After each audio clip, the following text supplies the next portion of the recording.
A new health campaign is encouraging men living with HIV to take ownership of their health, particularly with regards to treatment. Now, studies have shown that men are less likely than women to test for HIV, and if they do, they are less likely to start and stay on treatment.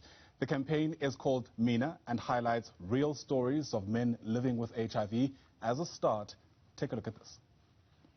MENA means men owning up to their health. MENA means men being proactive instead of waiting for something to happen to them. MENA izosisiza kakhulu ukuthatha ownership ngeimpilo zethu. To men in South Africa, MENA will mean an opportunity to change things. Every man of any age, living with HIV or not, now is time for us to take a stand as men and make a difference. Health yakho, it's your responsibility. Yes, I was born HIV positive, but doesn't mean with the Mangzoshona I have to take a whole lot of township, whole lot of lives with me, Mangshona. That's not MENA. You are part of a bigger movement of men that will help change the landscape of HIV. There's nothing wrong being HIV positive as long as you take good care of yourself and choose to live your life in a positive manner. If you want to see something positive in life,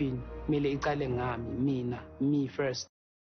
An important campaign that you might have already been seen flighted here on Newzroom Afrika channel 405. Now, the MENA for Men for Health campaign is actually also sponsored by the U.S. Agency for International Development. For more context, let's bring in Rodney Knotts, who's the Senior Marketing Advisor at USAID. Also joining us for our conversation is Thabang Skwambane, who's Group Managing Director at Creative Agency FCB Africa. Now, they're responsible for bringing this campaign to life. To both our guests, thanks so much for your time and welcome to the program. So, Rodney, if I can start with you, in a context where I think we know that a quarter of the people in the world living with HIV are actually located in South Africa, we understand that HIV obviously affects all communities. Take us through the decision then to focus specifically on young men in this campaign. Absolutely. Thank you again for having me. Like you said, one of the world's HIV live here in South Africa. That's the main reason why South Africa has the largest ART, or antiretroviral therapy program in the world here. Lack of health-seeking behavior among men results in a lower percentage of men versus women seeking treatment and staying on treatment. So we believe that if we encourage men and start teaching them at a younger age to start really seeking health-seeking behavior, we will have a much more long-term impact on the HIV program here in South Africa. Right, and we also know of the 90-90-90 goal. Just for the benefit of our viewer, the objective here is that 90% of people must know their status. Of those who are diagnosed with HIV, 90% must be on antiretroviral therapy. And from that, the hope is that of those on ART, 90% must have viral suppression.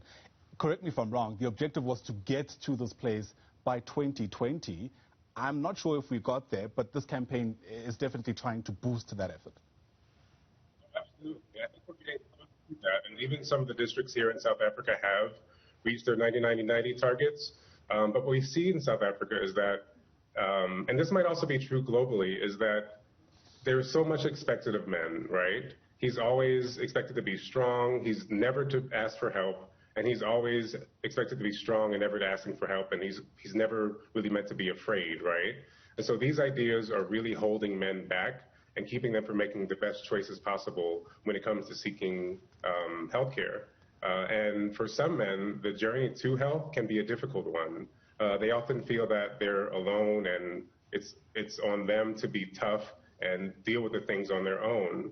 So really what the challenge that we put to FCB is to develop a national campaign that really coordinates all of our communications under one brand that can really assist men to being accountable for their health care more broadly first, and then trying to recruit more men and re-recruiting men into the HIV treatment journey. Yeah, okay. On that note, let's bring FCB. They were given this mandate, as you rightly mentioned. Thabang, you're part of the agency. Where do you even start trying to get the multiplicity of what's being communicated into one campaign?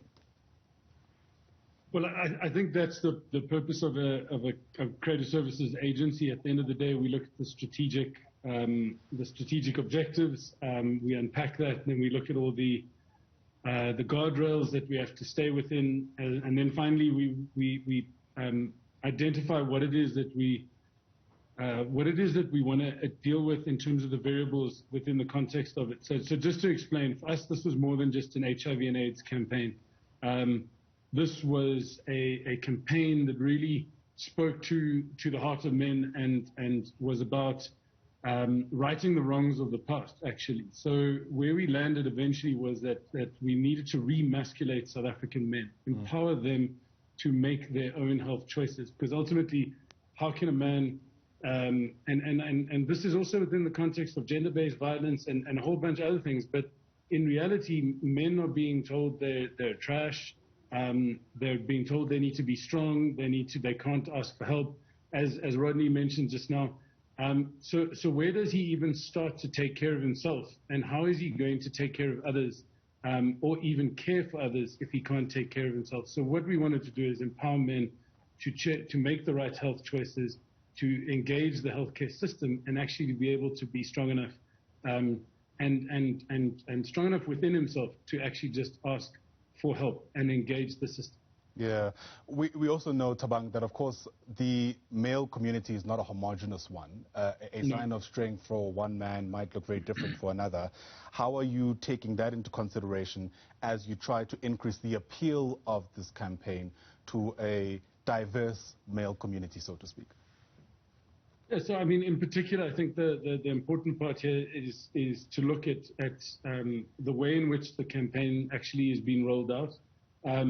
So it is it's for men, and so what we did is we identified men who are in the system, who have overcome incredible turmoil in their own lives, both personally as well as with their health, who are HIV positive, and they're comfortable with declaring outwardly their status, and it's in that people can then see real role models with real stories at the end of the day. Yeah. For us, sorry, carry on. Yes. No, please finish your thought.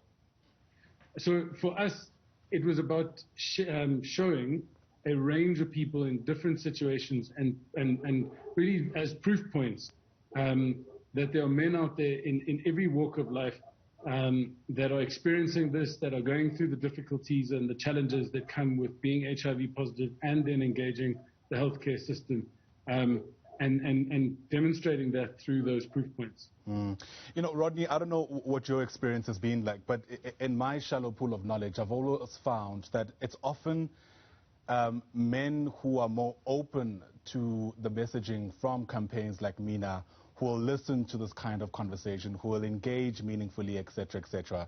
Whilst, you know, the men who arguably might need to hear this message are likely to be averse to even engaging for, in part, some of the reasons you've mentioned, you know, the structures around masculinity, etc., etc., in this country. How do we break down those barriers with this campaign in mind? That's the challenge. We unpack the man's journey. I think oftentimes in the health space,